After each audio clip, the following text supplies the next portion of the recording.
So the really in-depth, sort of nuanced understanding of the popular discourses, which is what we're going to focus on, was that analysis was led by Euclides and his team from Kaleidoscopio in Maputo, and so he'll speak to that in the final section in the Q&A. But I'll give a brief overview. So we've called the presentation Caurabassa é Nossa, which is a popular slogan around the Caurabassa hydroelectric plant, and My Love, which is a popular term for a particular kind of urban transport in Maputo. So we've singled out two popular discourses around urban transport and on-grid electricity.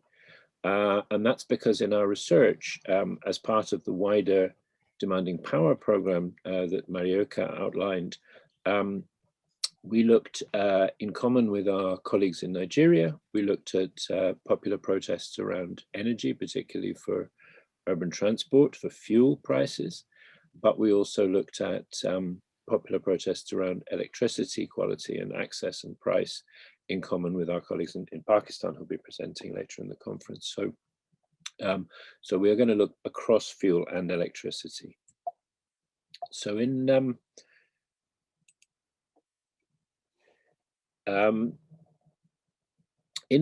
Mozambique, then we focused geographically on Greater Maputo, which is the most urbanized, richest, but also most unequal region of Mozambique. Is essentially the municipalities of Maputo and Matola and Maraqueni in southern Mozambique, around the national capital, and particularly focused on peri-urban areas which have been the site of protests over transport and electricity. So this included substantial ethnographic components, including observation, focus groups, interviews with women, men, and particularly young people in those peri-urban neighborhoods in Maputo and Matola, as well as local officials and other representatives of service providers of the energy company. So that was accompanied by a political economy analysis looking at the structure and the political economy drivers of both access and price for on-grid electricity and for urban transport fuel in Mozambique. But crucially, and that's the main focus of our discussion today, it was also combined with a monitoring, cataloging, and analysis of popular culture and popular discourses and popular commentary around fuel and electricity, particularly in the period since the major protests, major public contention episodes, which took place between 2008 2012. So we were interested in what had happened to popular contention in terms of the shift away from large-scale street protests into other more localized forms, and also, as we'll see, online forms and other forms of expression around hip-hop and other forms of musical expression as well. So on the slide, you can just see a selection of some of the imagery. So we have photographs from Sharpa drivers' strike, Sharpa being the public-private minibus transport on which the working class of Maputo overwhelmingly depend. But we're also seeing, for instance, the group of kids in the bottom left-hand corner parodying announcements by the government around fuel price rises. And you can see that the larger kids in the background are holding weapons. So there's very much this idea of menace combined with media discourse. So TV announcements very closely watched and very actively commented on in social media, but also parodied and played with. And then you have memes, which I'm sure will be familiar also to our colleagues from Nigeria, around the cost of gasoline in this case. So here's a jerry can of gasoline, it's yours for an iPhone. And then other memes, which again we'll get into more detail on, which are both humorous or sarcastic. So the one in the middle is talking about how the SHAPA, the public transport has gone up, the fuel price has gone up. So I was going to start walking everywhere, but I'm thinking the government's going to put up the price of sandals too.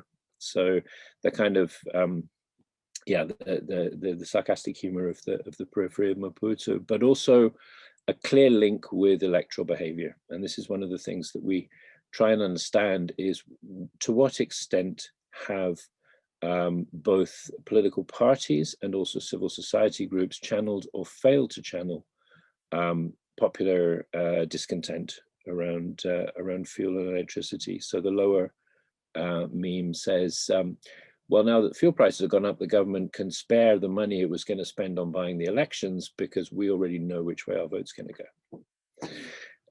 So there's a clear popular connection with electoral behavior, but as we'll see later, that hasn't actually manifested itself in practice.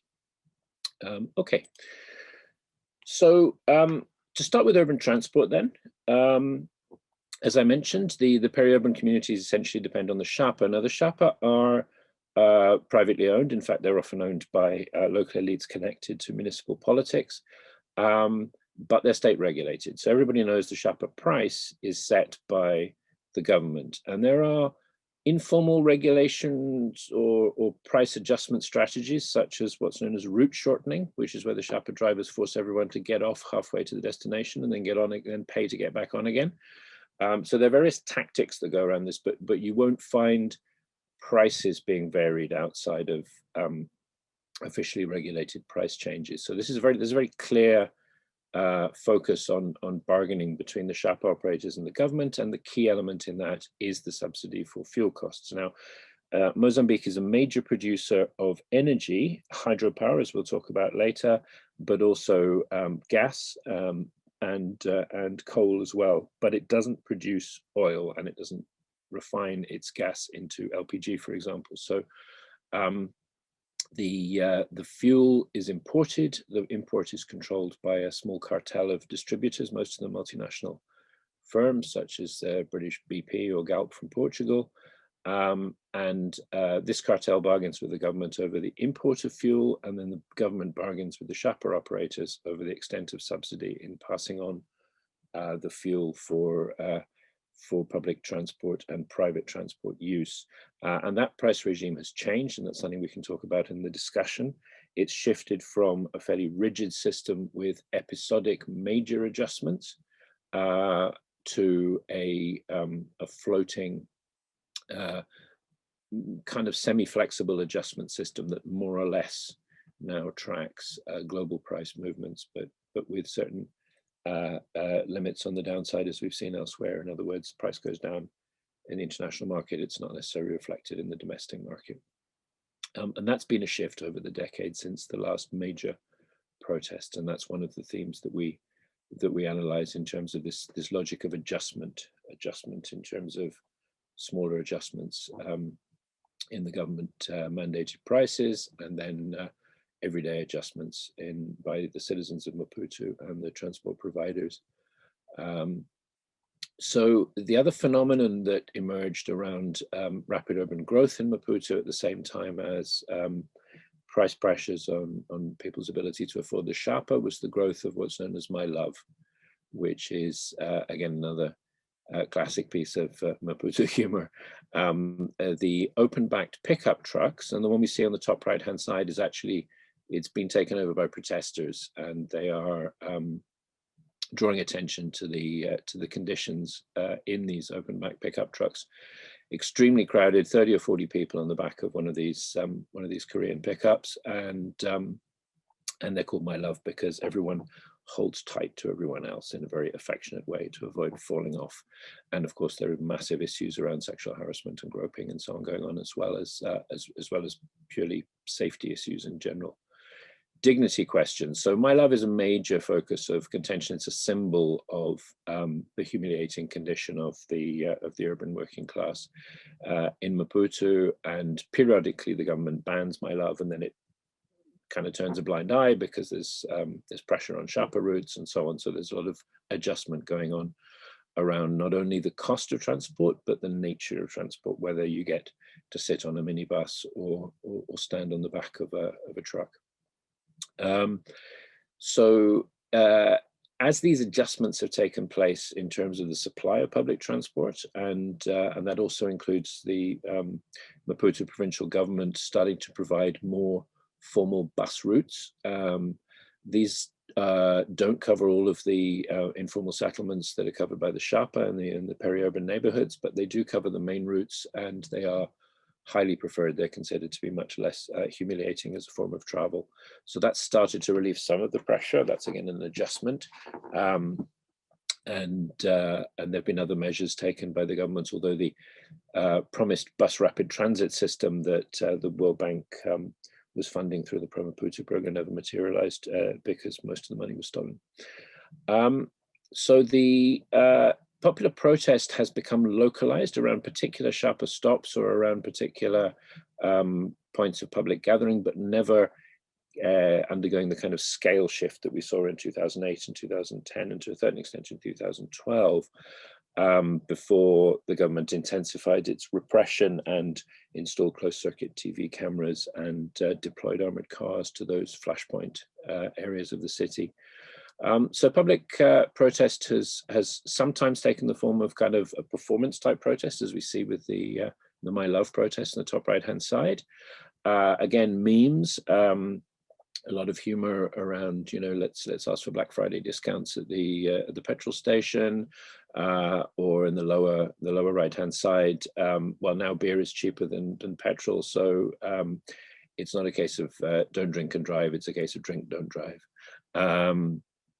And then a lot of Facebook commentary, which again was tracked by Euclides and his team. In this case, again, making an explicit link between fuel price rises and voting. So saying, we know your plan is to push fuel up to 100 meticais a litre. No problem. I've already gone to fetch my electoral registration card. Come October, which was the upcoming elections, you're going to pay me back for this. I'm tired of your kidding around. So a lot of anger again expressed, connecting changes in the policy to possible electoral punishment. So very briefly, this is just the context of the period that we studied. The event catalogue picked up a number of much smaller protests taking place in recent years, but the major protests, as we can see, took place between February 2008 and November 2012, with the latter essentially being suffocated by a massive deployment of well-armed riot police and armored cars to key flashpoint areas. However, it was followed by a period of significant price stability until Mozambique's economic crisis, triggered by a decline in FDI and donor resources as a result of a major corruption scandal and general loss of credibility on the part of the government in 2016, which essentially made Mozambique more vulnerable to pressure to liberalize its price regime. But this liberalization was again done with this incremental shifts adjustment policy rather than the major hikes which had triggered protests in the past. And again, massive circulation of protest messages on WhatsApp, which is an innovation since 2008-2010, where SMS messaging was a key mobilizer, but very well, no evidence of scale shift in the protests. So again, very localized protests, not shutting down the city center as had been the case previously. So just to move on to electricity, the other part of what we were looking at. Here, it's important to note, and our research, and I'm sure Nigeria colleagues will also talk about this, our research did look at the role of external actors, and that includes, of course, energy companies, oil and gas majors and others, but also the donors. And it's very stark contrast between the areas of, if you like, political energy and contestation, which are mainly around on-grid electricity for the peri-urban poor, lack of access, lack of reliability, lack of quality and cost, and the focus of the donors on providing off-grid, particularly off-grid solar essentially to smaller towns in the interior. And this has, so donors have tended to stay away from the energy sector, which is massively dominated by a single company, the state-owned EDM, Electricidade de Moçambique. And EDM's sources of energy are massively dominated by the Corabaça hydro plant, which was built during the Portuguese colonial regime. Essentially, it was bought as an exporter, built as an export owner to sell energy to, well, to Rhodesia, as was, and to apartheid South Africa. And when Mozambique, of course, as a frontline state, as a center of socialist resistance to apartheid, it always rankled that essentially Mozambique's biggest power source was exporting all of its energy, and that the electricity from the Corabaça Dam, which is located far to the north of Maputo, over 1,000 miles north of Maputo in Tet province, there's no north-south transmission line. So the electricity was exported to South Africa and Zimbabwe, and then re-imported with a markup from the South African utility Eskom. So when President Armando Emílio Guebuza in 2007 bought out Portugal's remaining stake in Corabaça, the slogan "Corabaça é nossa," Corabaça is ours, attained significant popular currency, being pushed by the government. Then the it attained a certain. Is that a red card? You holding it up, Maria? Okay, right. Yes, sorry, if you want to hand over to. I'll hand over to you. This is the last one before I hand over. Thank you. So the popular memes around electricity use this term "Corabaça é nossa," ironically, because electricity prices continued to rise after nationalization. This was seen as a betrayal of national aspiration, of the sense of a right to the energy from Corabaça. And so the meme on the right-hand side says, "Credeleki prepaid electricity is going up so much that now I realize that when Guebuza said Corabaça is ours, he meant ours as in his family, not the nation." Okay, so over to Euclides, with apologies for having run over.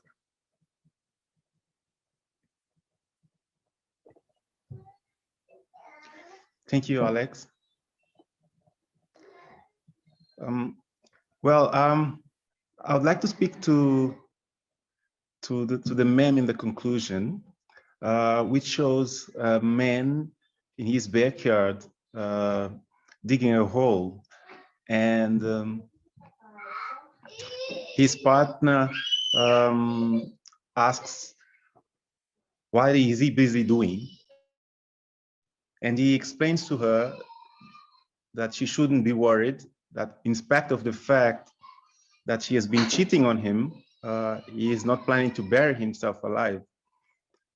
He is rather prospecting oil because he is tired of the continuous hikes in the fuel of price.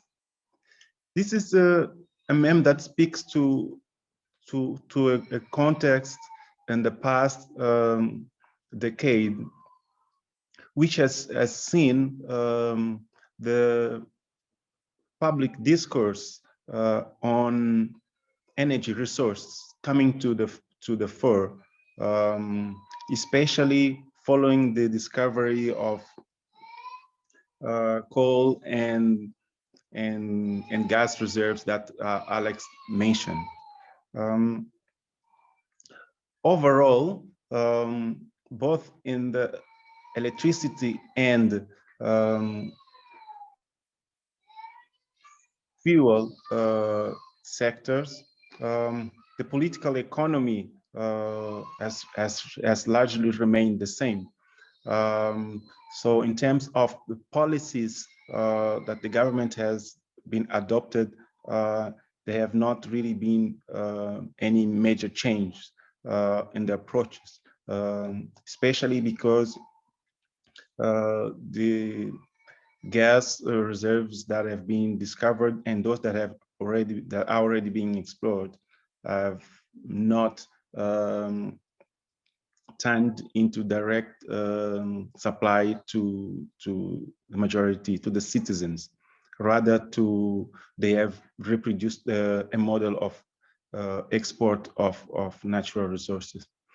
What has then changed following the 2008 and 2010 mass protests is, in fact, the way the government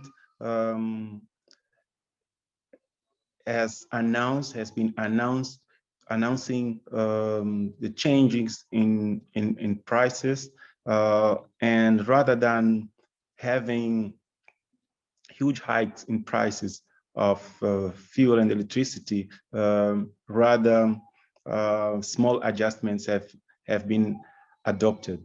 And it is for that reason that we noted that in terms of government policy, these slow adjustments have been implemented concomitantly with more repression to potential large-scale protests. One last important point to mention is that in our research, we distinguish in terms of the ways people have responded in terms of protests to fuel and to electricity. Fuel being the major drivers, hikes in the price of fuel has been the major driver in the protests for 2008 and 2010. Quite the opposite with the electricity.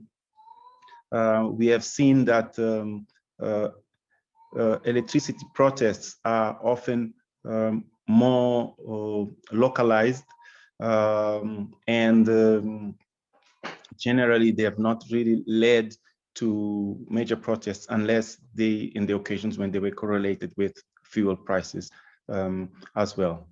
Overall, what we've seen is a growth of a new moral economy in which energy rights have come to the fore, but the capitalization of popular discourse and discontent in terms of access to fuel and electricity has not really been capitalized by either civil society organizations and political parties. There is some emerging work by a number of civil society organizations working in the sector, and in the past most recent elections, energy has become a subject for political campaigns, but in general, it remains at levels in which it is not really driving policy change and public debate. So ultimately, most of the public debate on electricity is being taking place in social media platforms like Facebook and WhatsApp, and hence we found it interesting to share in this presentation the wealth of material that we gathered from these debates. And thank you. Thanks so much, Euclides and Alex. Really like the images and the cartoons to illustrate what protests can look like other than just people on the streets, so well done. We're moving on to the next presentation, which is by Professor Ayo Ojebode from the University of Ibadan in Nigeria. You'll be presenting on the Nigerian case study, which was part of a wider program that Alex and Euclides' study was also part of. Meanwhile, to the audience, if you have questions, we can start collecting them via the chat here in Zoom, or I can also see the WUVA ask a question button if you have both screens open, so you can also do it there, and then all the questions will appear on a list, so that may also be a practical way. All right, Ayo, go ahead. Can you find your share screen? Yes. Great. And I will be flagging some color cards, so keep an eye on me as well for your time. Yeah, some love notes, I guess. Okay, good day, everyone. I'm Ayo Jebode, as the introduction has been made. I'll be speaking on research into energy protests in Nigeria. This is part of the accountability action for empowerment and accountability phase 2 project, and this was conducted in Nigeria, focusing on protests around energy subsidy adjustment, subsidy reduction, subsidy, mostly subsidy reduction. Typically in Nigeria, subsidy reduction normally means increase in the prices of fuel pump at the filling stations. And this increase is usually translate into increases in virtually everything in Nigeria, including house rents, including bread, including transport fare, including just virtually anything you can think about. So adjusting fuel subsidy, which then typically leads to increase in fuel prices, is more than tampering with fuel prices. It's like tampering with the entire livelihood and living of people. And that is one reason that between 1973 and 2021, for instance, there has been 32 attempts to adjust fuel subsidy and to reduce fuel subsidy. And each time this led to increase in prices of fuel and the prices of everything. And this is why most times these increases are greeted by widespread protests by people, because for us, for Nigerians, fuel is way more than just fuel, way more than what you pour in your car or in your electricity generator or something like that. It is all, it's like the lifeblood of the entire society. And however, there have been situations where fuel price increases led to very massive protests, forcing government to back down partially or to introduce social welfare programs to cushion the effects of the adjustment, such as we had in 2012. But there have also been situations where this did not happen. There are fuel prices adjustment, yet people just didn't strongly protest, just as we have in 2016. And if we are going to understand the views and the perspectives of the people who usually do not get heard, just as is described in the abstract to this panel, then we need to understand why people protest sometimes over an issue and why they do not protest some other times over the same issue. And to understand this, we looked at the fuel protest episode of 2012 and compared that with fuel protest episode of 2016. In 2012, the fuel protest episode was massive, and it was heavily repressed by government, and many people were killed, property were destroyed, but then it persisted, and government had to back down a little. They did not go back to the original prices, but then they reduced the price of fuel a little bit. In other words, they threw back some of the subsidy that they had removed, and then the prices of fuel went down a little bit. And then they introduced a very big and ambitious social welfare program in response to the protests of the people. Now, the same thing happened in 2016, when government increased fuel, removed subsidy a bit, reduced subsidy a bit, and prices went to the skies again. But then people just did not protest.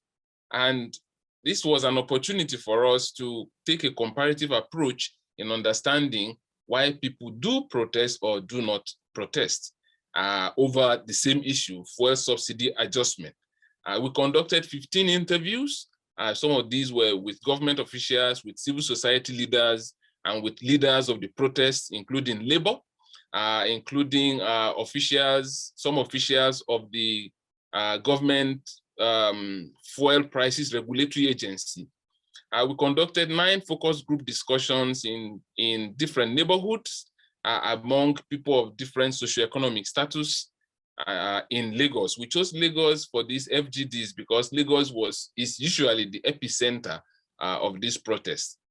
We conducted event catalogs that yielded about 200 items on the frequency of protests and the intensity of protests in the past. and then we did popular media analysis. In this presentation, I'm focusing on just the outcomes of the interviews and the outcomes of the focus group discussions, especially because they offer an insight into why people protested or did not protest, whereas popular media analysis simply explain more or less the extent of the protest and the different dimensions of the protest. So in summary, our analysis shows something really critical about these two protests. And it is the place of trust and transparency in organizing popular actions, especially around fuel issues.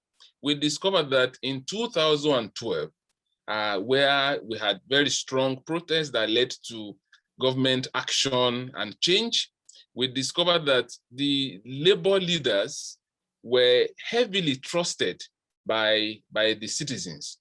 And Labour had proven itself to be a credible opposition to government at that time. And when Labour therefore called people out to protest against fuel price increase, it was easy for people to join because they thought Labour was working for them. The opposition then was also properly organized and also influential. And they were also trusted.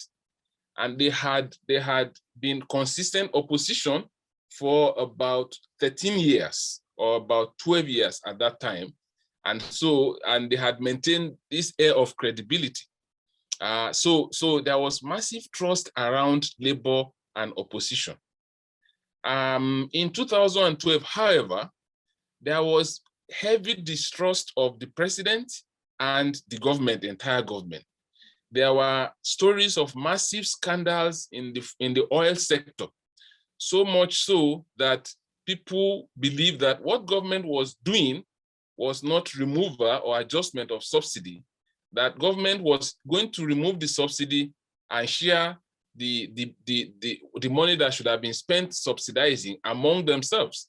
There were figures and allegations of incredible amounts of money being diverted by the Minister of Petroleum and Natural Resources, by the presidency, and by the extended family, friends, and acquaintances of the president.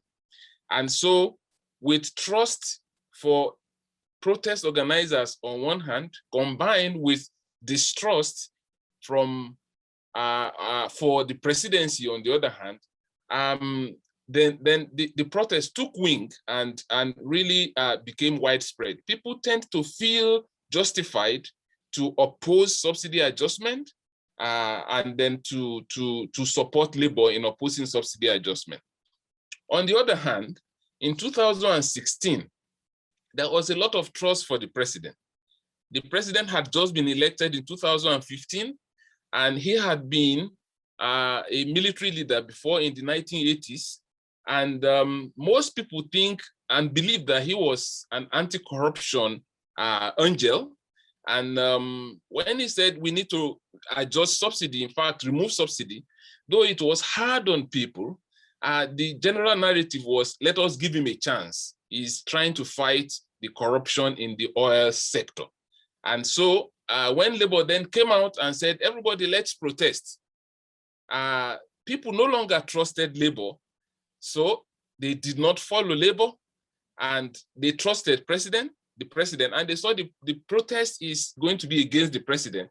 So with trust for the president on one hand, coupled by distrust for the opposition and Labour on the other hand, the protests were mild in Lagos and they were totally zero in the other areas. And so we looked at these two factors, complementary factors, as the explainer for the reasons people protested or refused to protest. In 2000, as we talked to people, in 2012, at the end of that protest in 2012, Labour actually lost its respect that the people had for it. Why? Because when it was time to, as somebody said, one of the discussants said, when it is time to protest, they will call us out into the sun. When it is time to negotiate with government, they say we are not part of organized labor.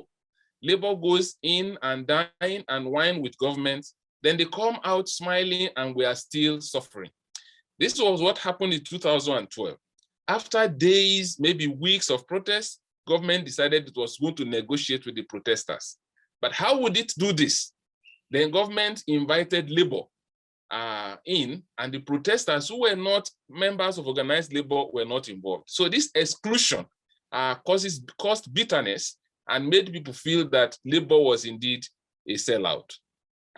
People believe that there was no longer a subsidy from government, and what you have is sosapo. Sosapo is a play on subsidy. Sosapo means throw it into your pocket, which is really corruption. So, are we seeing the end of fuel subsidy protests in Nigeria? It is very hard to suggest this and to prove it. But it is clear that if Labour or any other person is going to rally people around against any policy of government, especially fuel subsidy policy, then Labour has to regain its voice and position as the vanguard of the people, including people who are not in the organized labor sector. And for this to also happen, Labour has to show that it is free of the corruption and opacity that it is accusing government of. Because there were strong allegations that in 2012, Labour leaders actually received huge amounts of money in order to call off the strike. And they did call off the strike. Excluding people from negotiations seemed to dampen their morale and seemed to weaken their willingness to protest. And those who hope to uphold the citizens' version of the narrative around protest and to lead them to articulate their voice have to indeed be inclusive when it comes to recruiting people for negotiation. Thank you very much. Well, that was bang on time. It was within time. Thanks so much. Thanks for that very interesting presentation and the nice, timely, like the analysis over time and the involvement of organized actors, because we tend to think of protests as spontaneous, but of course there's some active mobilization of them through very established political actors, and that shows this very well. So we're moving on swiftly to the third presentation by Dr. John Agbonifo, who was also part of this wider IDS project on demanding power. John, you have the floor. And meanwhile, we're seeing more questions coming in on Whova and Zoom. I think it is possible, everyone can see also the Whova questions. If you open the link to this particular panel, then all the questions are visible on the right-hand side. And I will be monitoring both the chat and the Whova question list. Go ahead, John.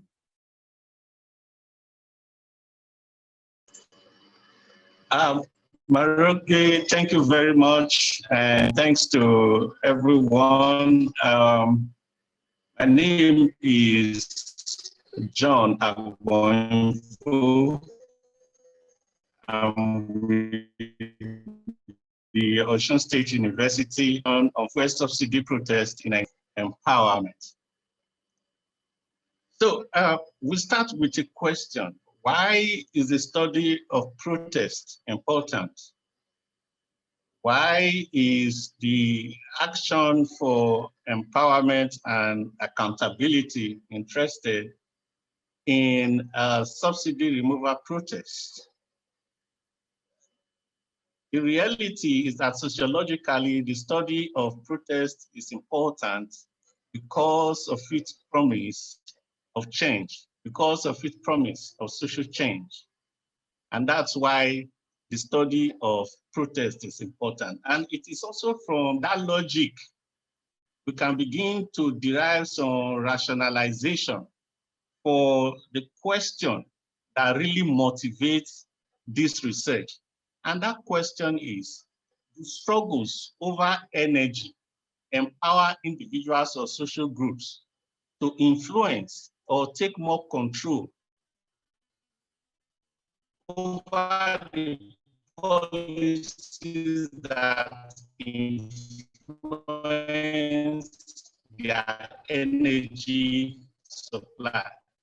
In other words, to struggle, empower individuals or social groups to bring about the kind of situation, the kind of families and their country. There is a very important need to look at power relations. And it is not enough to look at power relations.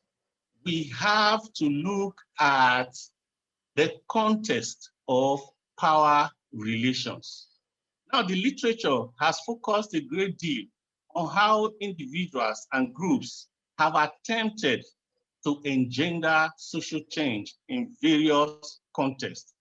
How groups influence spaces of participation and power has been discussed extensively in the literature. But more has not been given extensive focus, even though it is suggested in that literature, is the fact that custodians of spaces of power are not indifferent to groups' attempt to alter existing configurations. Custodians of power, they have interests which they seek to protect, especially against those who are intent on whittling down such powers or influence. So there's this dynamic relationship between custodians of power and protesters. Therefore, in order to understand power relations and to progress from there to understand whether struggles bring about social change, there are two important elements we need to look at. And these are to consider the context of interactions between custodians of power and protesters, between the state or the government and protest groups. The interaction matters because there are various contexts, there are various, sometimes we can call them regimes. We have various types of political economy. So the kind of protests that happen in these varied contexts are shaped by such contexts. So we need to pay attention to the context of interaction. And then the second issue we need to pay attention to is the nature of interactions. What's the nature of interaction between the protesters and the government or the state?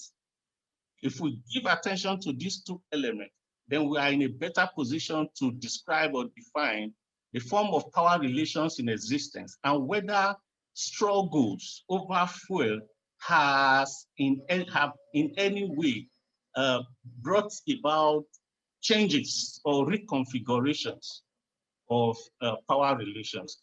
And then we ask the question, what has changed?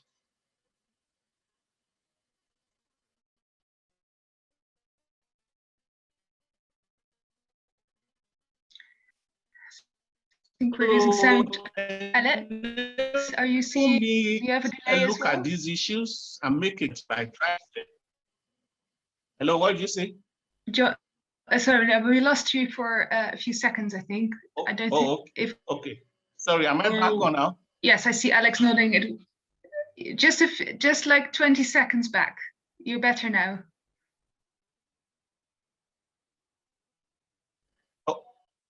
Oh, okay. All right.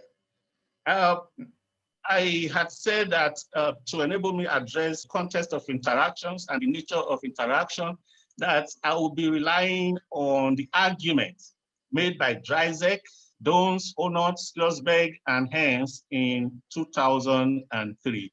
And the argument goes thus, that when a protest movement is able to connect with the core imperative of the state, then there are no limits to the degree to which the movement can penetrate to the state's core. However, if the movement cannot connect, there are limits to what the movement can achieve as a result of its engagement with the state.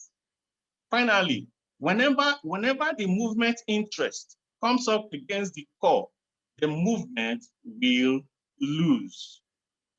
So I draw on this framework to enable me examine the interaction, the nature of interaction, and the context of interaction between protesters and the government in Nigeria, in order to be able to see whether protest struggles have empowered protesters to gain more power.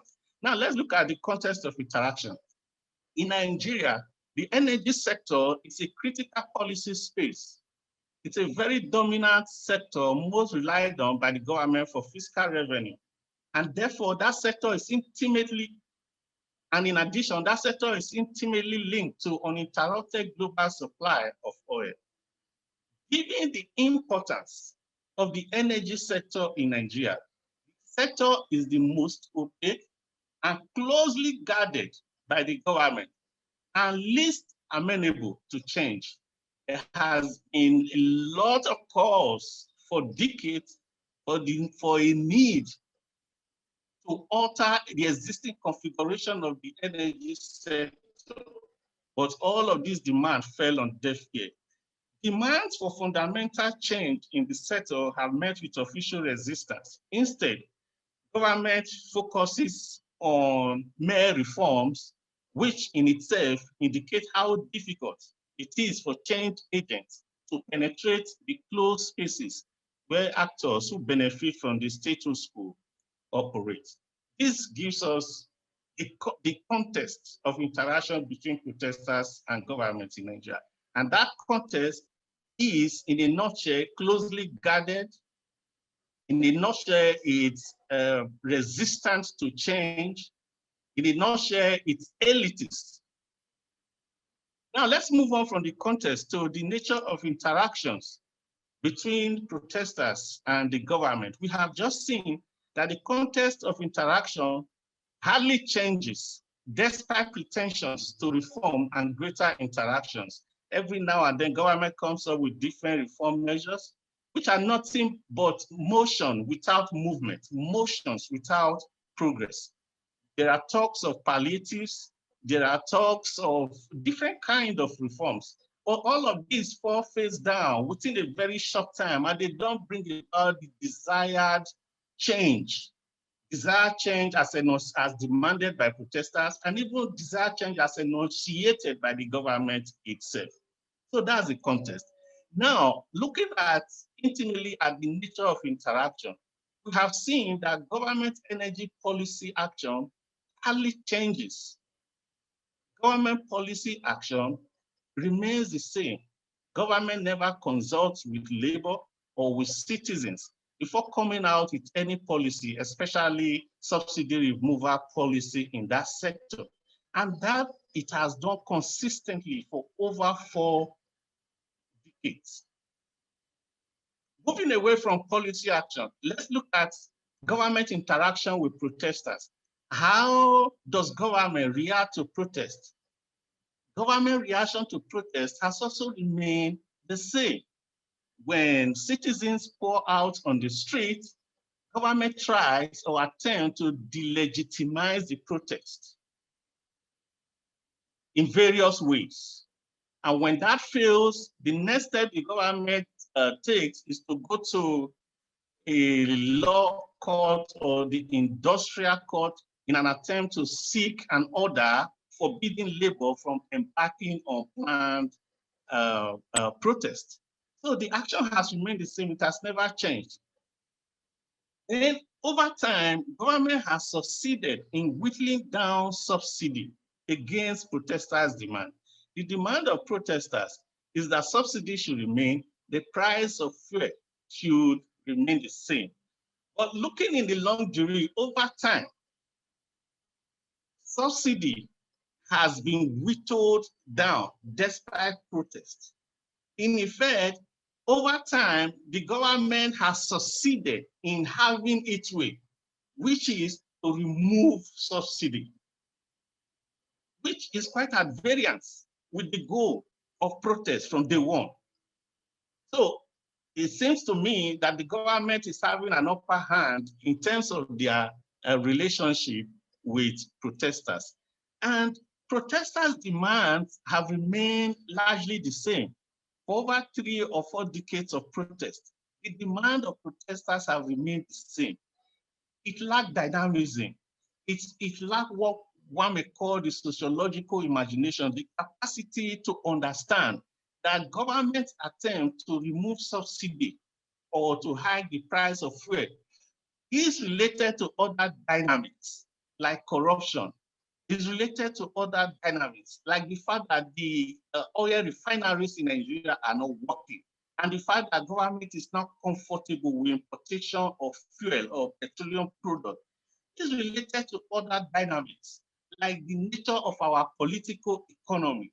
But these elements, these dynamics never feature when protesters make a demand on the state.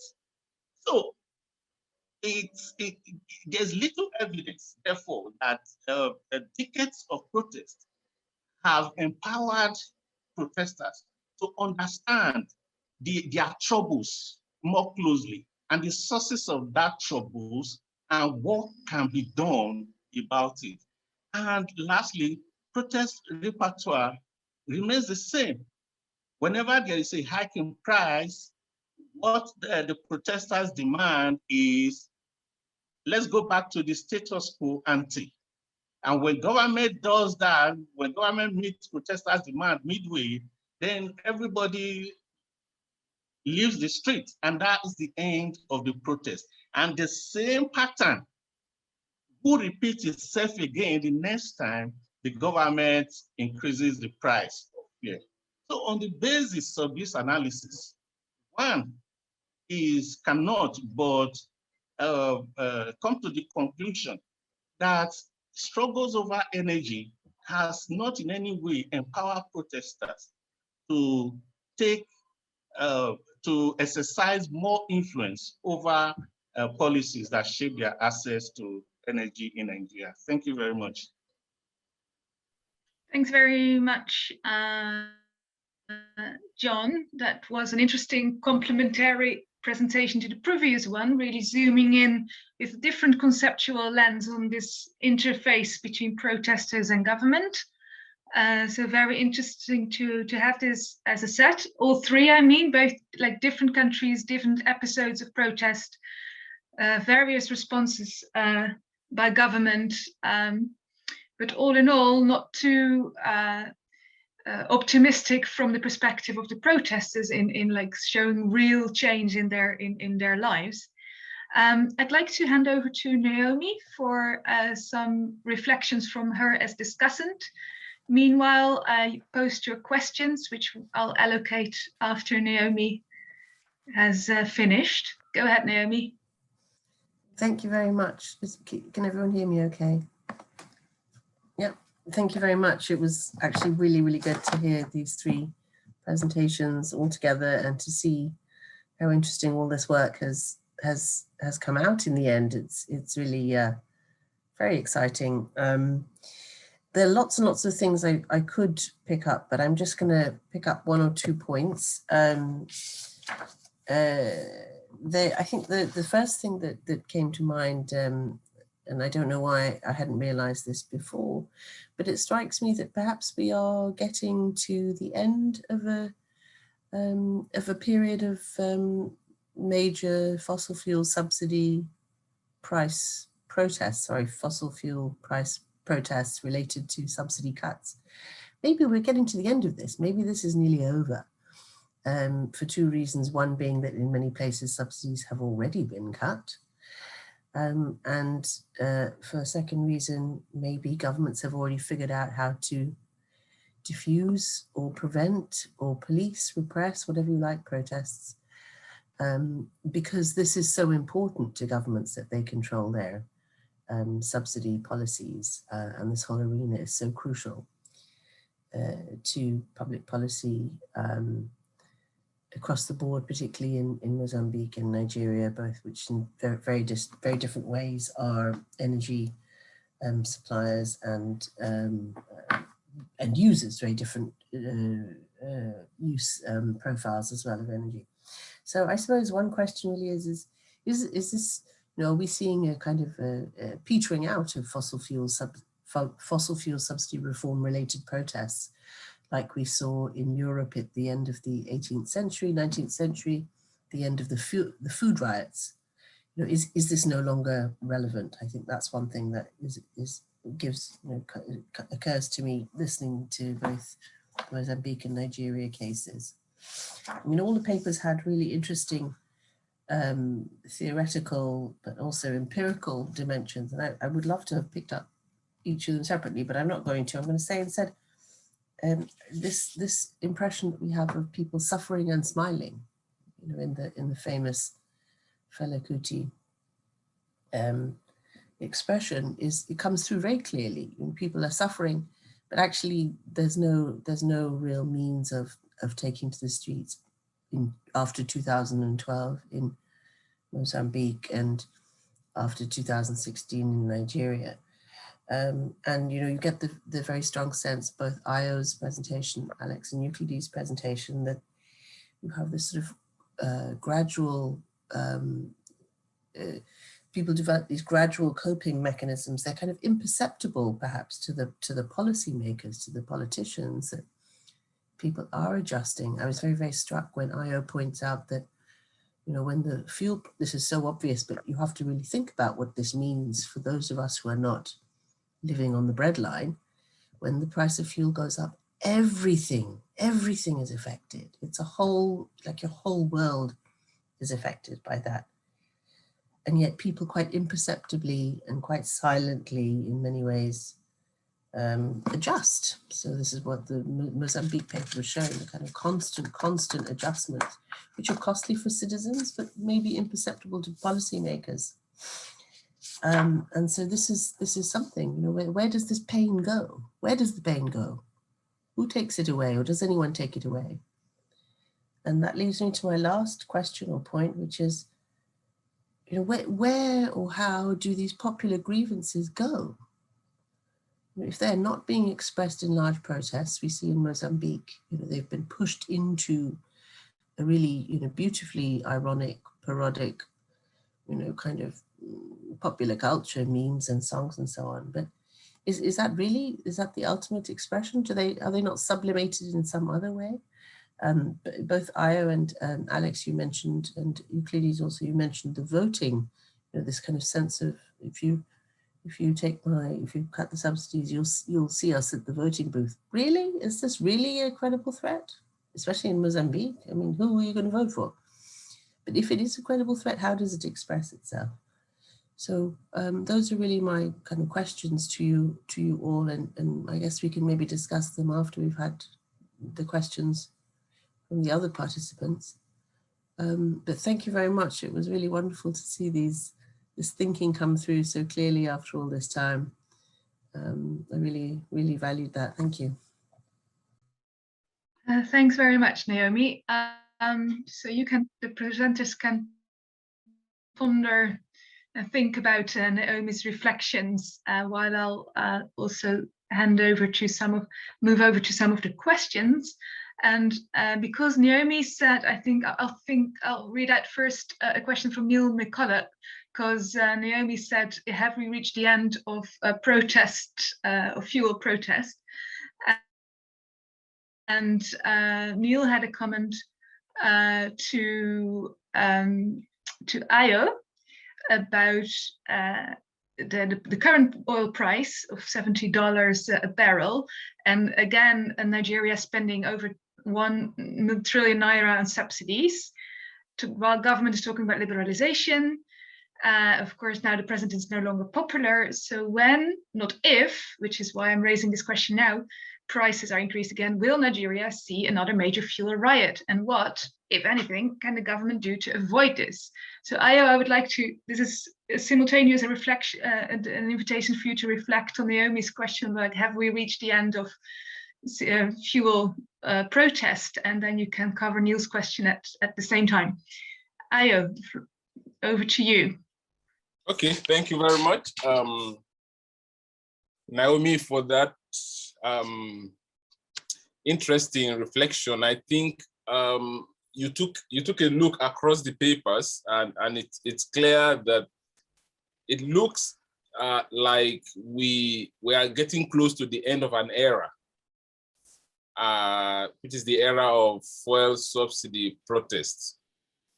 I'm not going to be very affirmative and conclusive on that, but everything shows that fuel riots are going to become less frequent in Nigeria. And I have two reasons for thinking like this. The first is that the government of Goodluck Jonathan may have failed in resisting the fuel protests, may have been forced to yield somewhat to the demands of the protesters. But there is one thing that it achieved, it succeeded in doing, and it was inadvertently helping people to see that the extent of corruption and opacity in the fuel subsidy regime. So most Nigerians now, or I should say more Nigerians now than then, understand that subsidy is not in the ultimate interest of the poor man, and that the more subsidy there is, the more stealing there will be by the elite. Our focus group discussions show that people have begun to understand that. And so they are becoming more reluctant to support continuation of subsidy. And so with some clear argument, with engagement, with consultation, and that is speaking to Neil's, the second part of Neil's question, with consultation, broad-based consultation, and some argument, and some form of transparency, government may be able to avert massive and dangerous fuel riots that will come. So this is not to say there will be no riot this year, but it looks to me like, to use Naomi's word, the intensity seems to begin to peter out gradually. There will be protests over other things. I mean, in October last year, there was a massive protest over police brutality.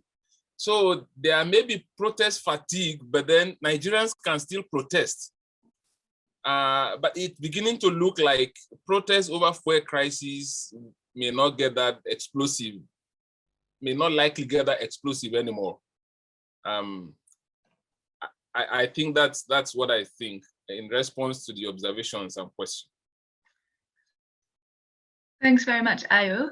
I'm moving over to Alex and Euclides from the next questions that came from Davide and Neil.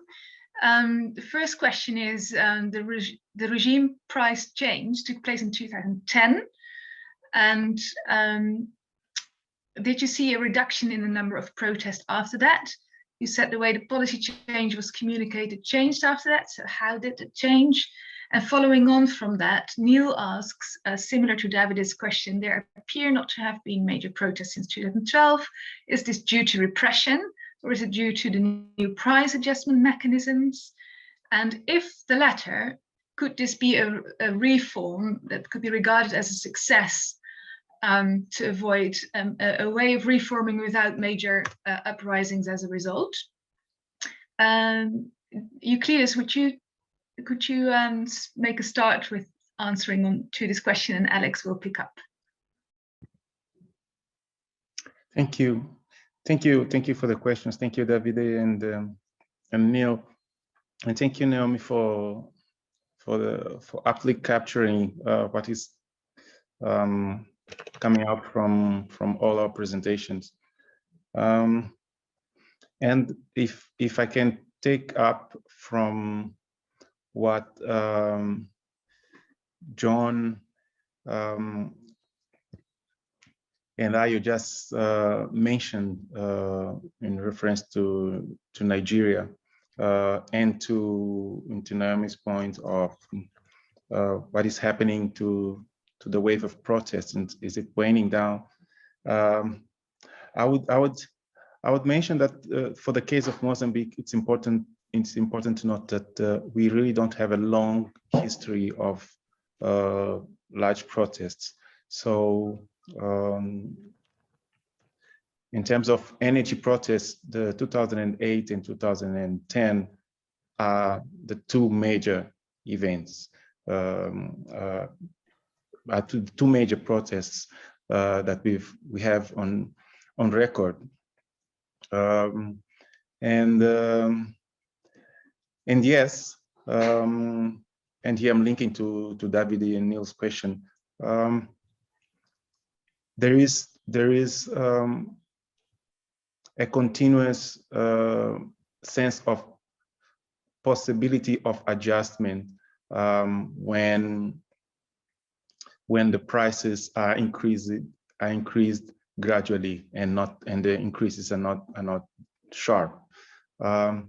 And like in Nigeria, we also did interviews with a diverse group of residents, and what we've learned is that for electricity, the very poor households are able to adjust by resorting to multiple other sources of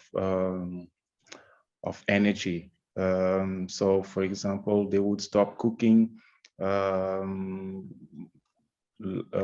meals that take long with electricity, so they would resort to firewood or to coal or to charcoal or other gas as well.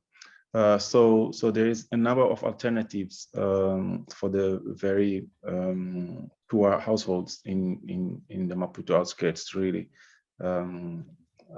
adjust to the hikes in the price of electricity. When it comes to upper middle class neighborhoods, we found that for them, really the impact is not as significant. So for them, it requires an adjustment, but it's not as significant. So, I mean, this speaks to the kind of economy that we have, in which the gulf between those who have and those who have very little is huge. To the point of how much of the reduction in terms of number of protests, since we have not witnessed protests since 2000 and at the latest attempt in 2012, has to do with the protests. I would say yes. One has to do with repression. Two has to do with this capacity to adjust. In fact, we titled our report to this notion of adjustment. And it's interesting because even in official rhetoric, the way price hikes are announced, similar to the Nigeria case, they say subsidy reduction. In Mozambique, they say price adjustments. So there is already a rhetoric built in terms of it's not a direct action from the government to increase the price, but it's a required adjustment to a particular situation. So we were not able to trace what we've noticed from around the protests, fuel protests, was that prices that were intended to go up drastically were brought back. But that does not really give us enough data to conclude that there is an ongoing, in fact, reform that is a result of the protests. There have been discussions and attempts at reform in the energy sector way before this process happened, but policy reform in the energy sector has been limited to discussions between government and the external actors, essentially. So they have not really come to the public debate. and even after the protests, they have continued to be so. So it's really difficult to make that link between the process and the reform. And with the gradual increase of prices, it's really difficult to talk about the reform as such. So what we are seeing is the management of prices, not really a reform in the sector as such. Although, as Alex mentioned earlier in the presentation, both in terms of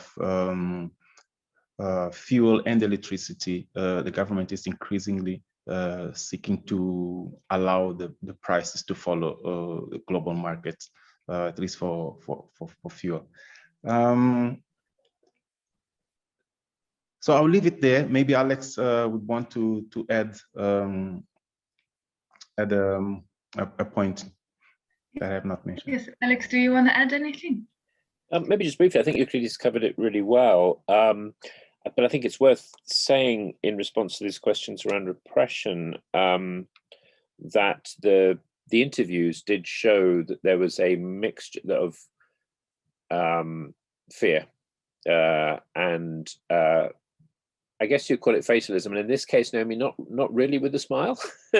the smiling, you know, there was a, yes, there's a lot of kind of sarcastic memeing and so on going on, but the people who participated in the 2010 protests, several of them said, you know, we did feel empowered at the time because the government backed down, but then a few years later, price went up anyway. So there's that sense of, you know, you can stem the tide for a bit, but eventually you'll get rolled over.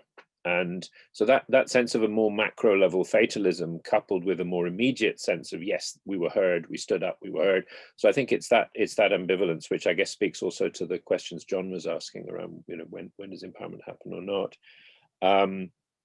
But yes, there was a very clear awareness that the risk of getting shot had increased significantly since 2010, and that had been borne out by the very visible repression in 2012. And there was a lot of reflection on, well, okay, we got away with it then, but even then it was quite hairy, and now no way. So I think a perception of increased danger was very much a factor. And then I don't know, am I allowed to comment on Naomi's question about elections? Because I think that's a really interesting one, or should we save that for another round? Let's do the question of elections after, because I also wanted to give Ayo the chance to, and John also the chance to reflect on this question on the role of authoritarian politics in dampening the effects of, well, both protests as well as efforts for a new moral economy, because that's where we are at the moment in the discussion. And that question came from Aparna Raj. Thank you very much. Ayo, would you like to respond to it? What was the role of authoritarian politics dampening protests and other forms of action? Ayo, you're on mute. Sorry, thank you. On the surface, it looks like authoritarian politics is antithetical to protest and protest movements. But sometimes I'm beginning to think that we should also not underestimate the resilience of the people over certain issues. In the case of Nigeria, we have experience of massive, prolonged protests against the military. I mean, the military was all authoritarian, and they were not able to completely discourage people from protesting. What I see more than authoritarian government, the kind of government I see that is dangerous or that is antithetical to protests in Nigeria is the government that is capable of co-opting protesters. That seems to have worked very well in Nigeria. The people in opposition, for instance, who supported and mobilized and urged on protesters in 2012, are now in government. And so this is part of the reasons that the protests seem to be crawling rather than flying each time people talk about fuel protests in Nigeria. So repressive responses, in my view, do not damage people's willingness to protest as much as cooptation does in the case of Nigeria. Thank you. Thanks, Ayo. I think that's a good point, because authoritarianism in the broader sense is not just repression. We know cooptation is one of the strategies in the menu of authoritarianism, and not as costly. So yes, it's good to have that broader view of the menu of strategies of authoritarianism. John Agbonifo, did you want to comment on this question about the role of authoritarian politics?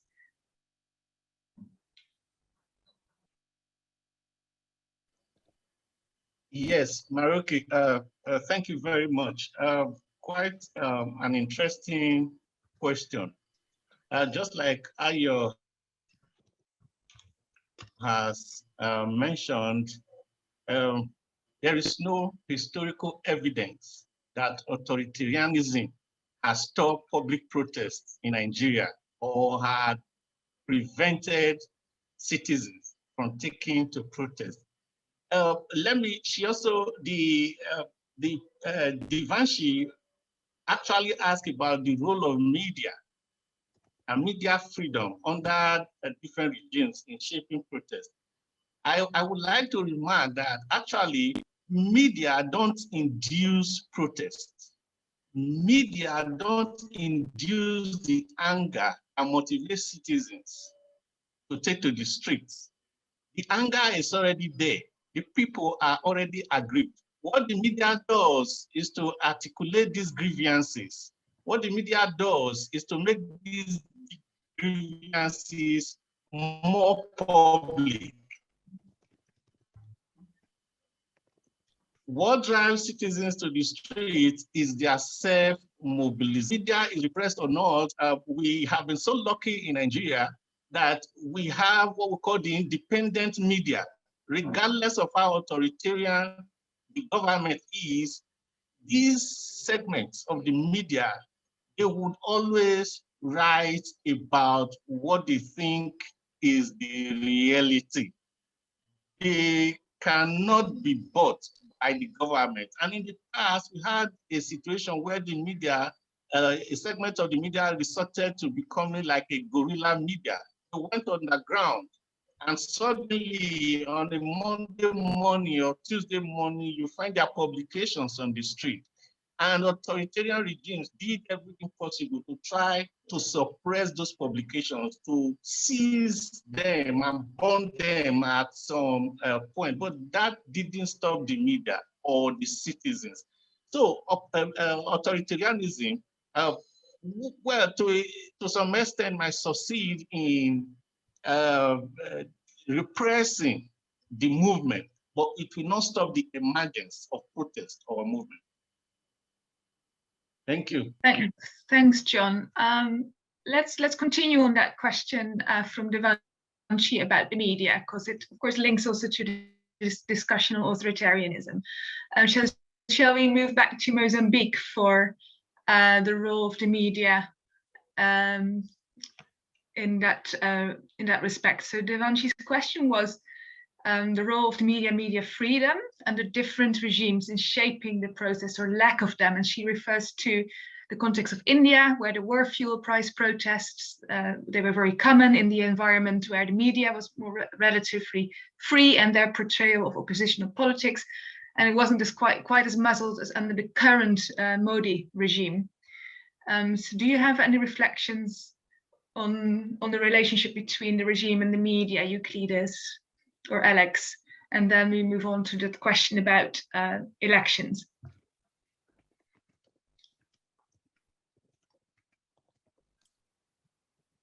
Yeah, sure. go ahead, Well, Alex. I can talk about that, maybe because there was one finding about media in the sense of public media, and there was another important set of findings around social media, which I think Euclides is better place to speak to. I mean, we did find in some parallel research under the A48 program on women-led protests in Maputo that these are the kind of localized protests, particularly around electricity rather than fuel prices, which we mentioned. Often they would attract TV cameras to record the protest, and this was seen as very useful in avoiding police violence. So in that sense, it's a free media, capturing images of a protest, and there appears to be no kind of authoritarian repression going on there. And in fact, the media is acting as a kind of human rights watchdog. So that's the good part of the story. But I think what's significant about that is these are localized protests. And there's a huge difference between something that's seen as a systemic regime challenging shock, like blockading all of the roads around Maputo, which is what happened in 2010, and a localized protest led by women around something that can be resolved by a lower level politician, So I think we have to think in terms of state media repression and visibility around this axis of what's a systemic threat and what's not. And there seemed, I think, Euclides can comment further, but there seemed to be a perception that energy protests that are localized, it's fine for the TV cameras to go and record them, and that's all okay, because they're not actually regime challenging. And I think it would be different had they gone to scale, but that's just a hypothesis, speculation on my part. But Euclides, do you want to pick up on that? Yes, Alex. Maybe just a brief note that we might have not highlighted during the presentation is most of these localized protests around electricity, they have to do with access and quality of electricity, not necessarily with price. So that's one important point. And these localized protests have certainly a longer history. Once we start doing research in the neighborhoods, we start learning more and more about them. So they have been there, and occasionally people obtain results. So they rather obtain access or improvement in the quality of electricity. So to respond to just make a bridge to a point Naomi made earlier, where have the grievances gone to? So the localized grievances that used to be limited to the neighborhoods, now they are shared on social media.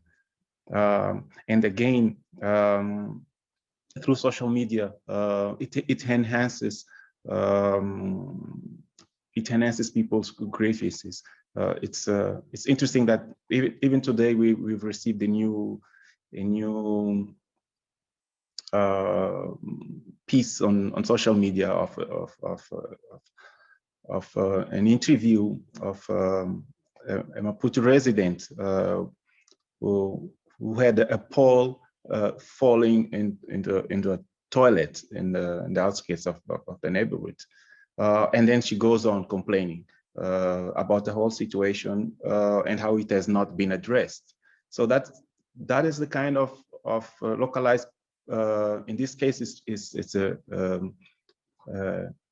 notice, a news of an event, but it then galvanizes a set of responses, and often public authorities come back with official responses with a public statement that then again circulates in social media in response to that event. So that dynamic of we spoke in one of our workshops of palliative measures. So that dynamic has been there and is being enhanced now by social media. But what we've seen more broadly is that structural changes have not taken place. So there are only these punctual responses to specific cases of access and quality of provision of electricity services. Thank you. Thanks, Euclides and Alex. Yes, Neil has also commented about media freedom. Nigeria has just banned Twitter at a time when there might be another large hike in fuel prices. Of course, the social media is something that helps mobilize. It also becomes an alternative space where people express grievances. And many governments are wary of the potential mobilizing on social media. We also run an African digital rights network at IDS, which has recently published 10 country papers and a synthesis paper on exactly these efforts of government to close down online civic spaces and how civil society mobilize against that again. So I can post that link also in the chat. I wanted to move the discussion to this, where the grievances go. So online media is one potential alternative space, but Naomi raised in her discussant role, where do the grievances go? And there's various channels. There's alternative spaces, but election is a very formal one, which the Mozambican case study started alluding to. So Alex, you wanted to comment on that, and then I'll ask Ayo and John Bonifo to comment as well. Yeah, it'll be interesting to hear what Nigerian colleagues think, because of course, a major difference between Nigeria and Mozambique is that Nigeria is a federal country where state level politics is very important, and Mozambique is a highly centralized polity, but which had in recent years quite competitive municipal politics. So urban Mozambique, differently from both the national level and rural Mozambique, has tended, particularly in larger cities, to have quite a vibrant competitive electoral landscape. And so I think it's significant that some of those threats of electoral retribution may have played out at the local government level with votes against Frelimo and for Renamo, the MDM opposition parties. But at national level, both because of the deployment of a massive machinery of, how do we call it, unlevel playing field, very extensive fraud and manipulation of the electoral landscape, and because of multiple other factors contributing to Frelimo's legitimacy as a national force, it has tended not to be so visible at national level. Periods of extreme discontent over rising energy prices haven't necessarily been periods of electoral fragility for Frelimo, although it'd be interesting to hear from Euclides about the period around 2008, to what extent that might or may not have been the case, but certainly in recent elections, that hasn't played out so much as a national level. And in fact, the party that did the best job of picking up on energy issues as a kind of place to make campaign promises was Frelimo. The whole energy for all discourse actually was coming from President Nyusi in his re-election campaign, rather than from the opposition saying, people's energy rights are being denied, vote for us and we'll change that. But I think at the municipal level, you may well see that that factor. And of course, the irony there, of course, is the prices are controlled by central government. So voting against Frelimo municipally isn't, you're not necessarily targeting the right level of governance. But of course, because of the importance of federal central bargaining around resources from energy in Nigeria, the landscape might be different there. So I'd be curious to hear what Nigerian colleagues have to say. Moving back to Nigeria. Ayo. Yes, thank you very much. I think I agreed with John on the resilience of excuse me, of the Nigerian media, and how the media has succeeded in standing up to authoritarian government, excuse me, among other things. But I think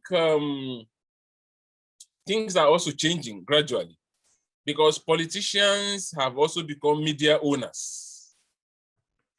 And the extent to which these media organizations can tell the truth, can organize or support protests that are against the interests of their owners, is becoming more and more questionable.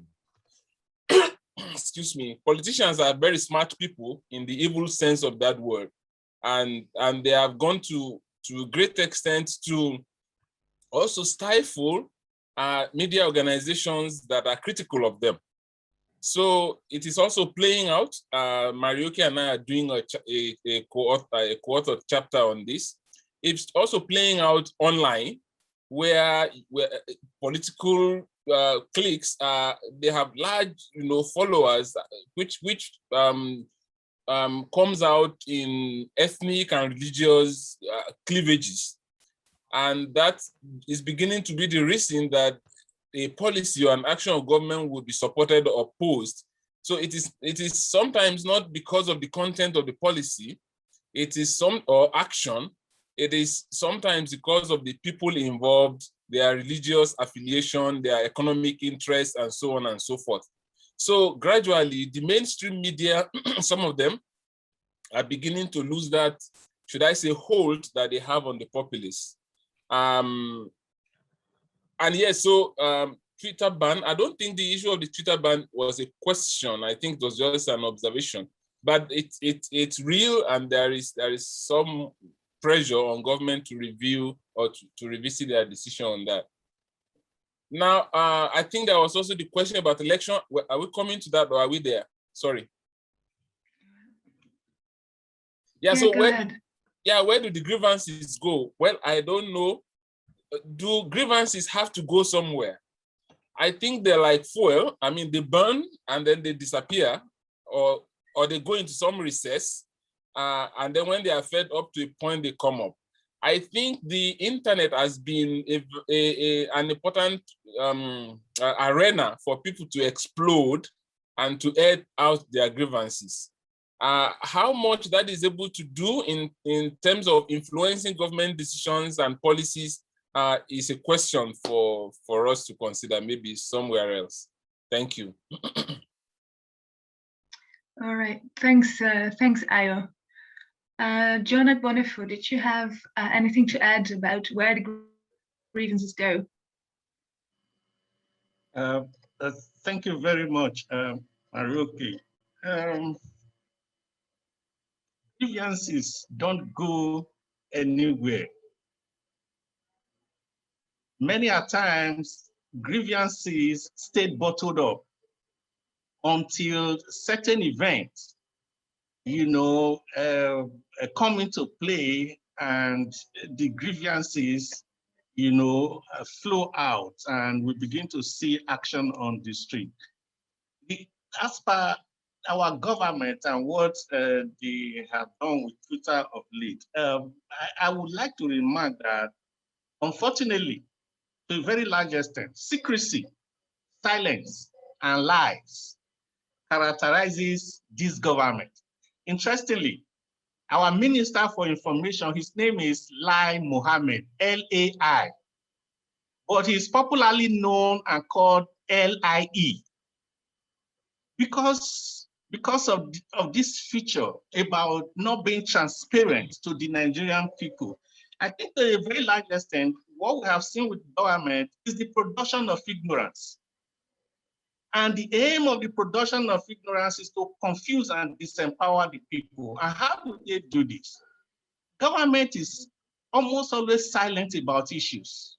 And then they allow Nigerians to speculate about what is happening to our president in terms of his health, to our country in terms of security, in terms of whether the government is on the side of the people or on the side of his ethnic group.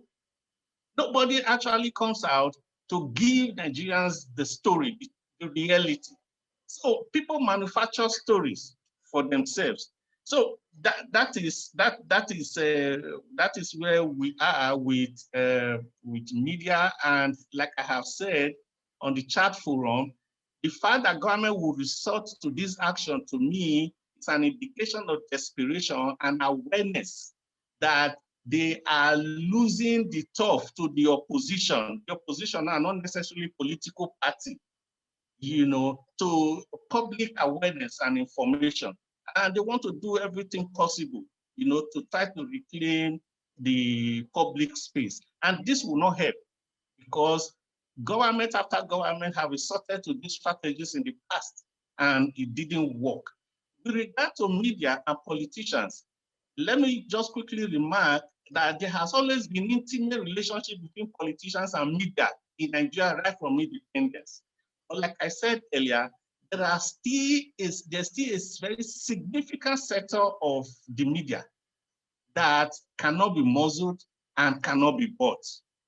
And they have always stood on ideals and values that have nothing to do with any political party or even the owner of the newspaper or the media house in question. Thank you. Thanks, John. So I love the comment about the lie. So there is a lot on the on how people perceive and trust their governments, and we've talked a lot about the social contract in our project. There was one more question. This is taking us back a bit to something we talked about earlier in the discussion. There was still a question from Davide to Alex and Euclides about the way policy change was communicated changed after 2010. And now, of course, the government might change the way they communicate, but there's this underlying mistrust, I imagine, not just in Nigeria, also in Mozambique. So would you mind just coming back to that part of Davide's question,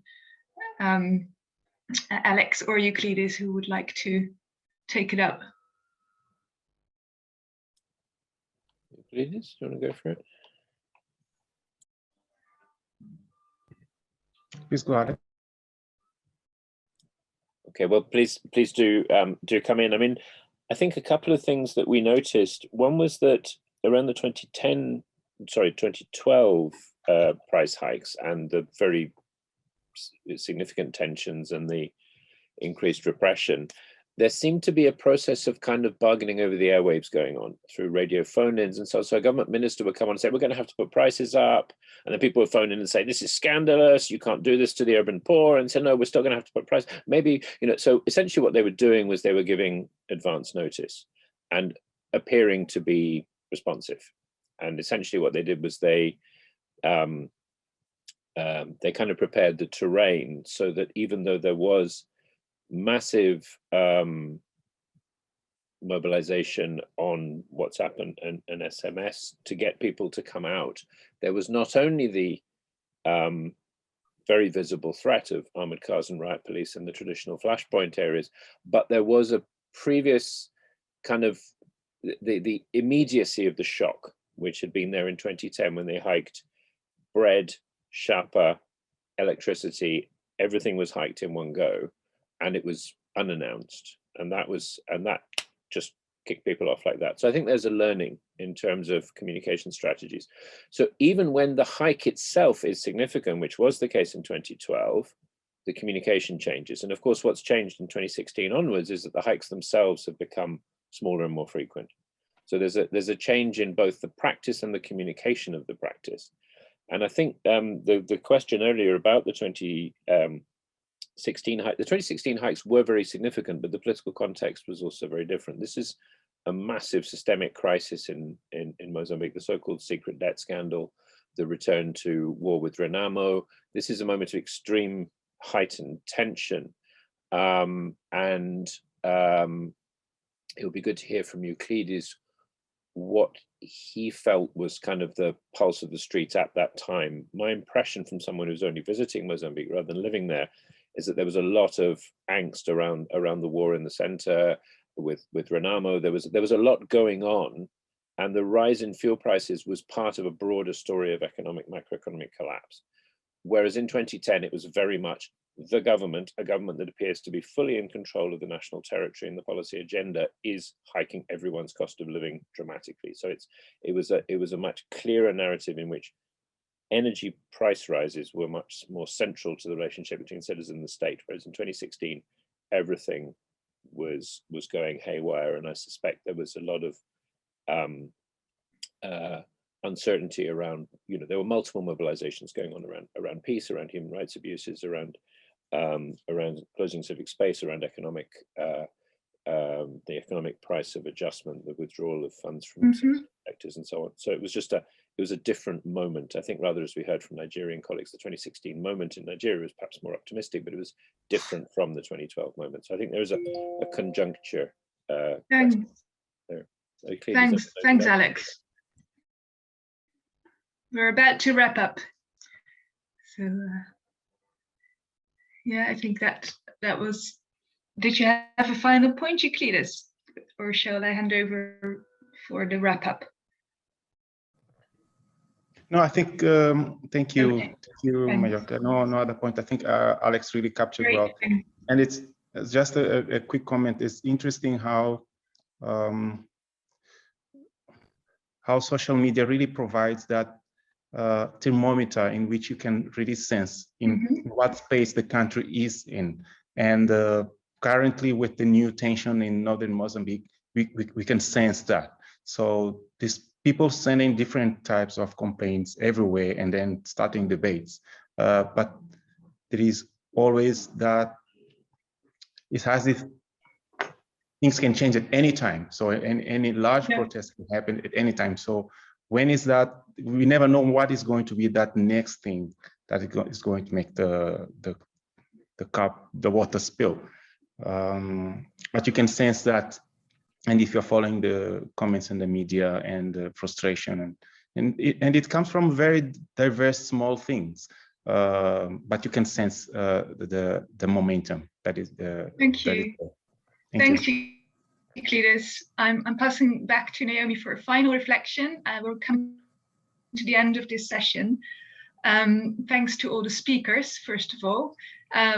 What I took from all the presentations and this discussion is the complexity of reforms and how governments can't just take it as a budget calculation, factoring in all the social and political dynamics, and perhaps taking the pulse of the citizenry by looking at social media should be one of the ways with which you should plan these things.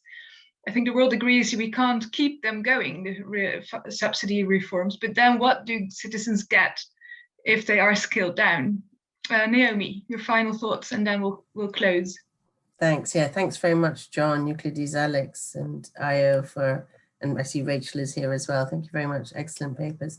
I just wanted to say, please return at, I think it's 9:15 UK time for the next panel. Neil, Devanshi, and others will be 2 p.m. there. Is it 2 p.m. Is it? Yeah, 2 p.m. UK time. Okay, sorry, 2 p.m. 9 p.m. my time. So sorry. A bit confusing. I just want to say a couple of things about future research agendas. I hope we can pick up in the next session. One is on the moral economy questions. To what extent does energy, become part of popular political culture? The second is really about organized actors. And I was thinking in particular of Camilla Holan's work on the Nigerian trade unions and their role in the protests. Very significant work. And we know that organized actors are very important in organizing protests. Where are they in this? And the last thing is, for me, fascinating. This question of resource nationalism and the social contract, which Neil has just published a great paper on with respect to Nigeria. I think these are the future directions for this area of work. And I look forward to seeing you all in a little while again. Thank you very much. Thanks, everyone. Enjoy your break. Hopefully, hope to see you in the afternoon. Bye-bye. Thanks very much, everyone. Cheers. Thank you. Thank you.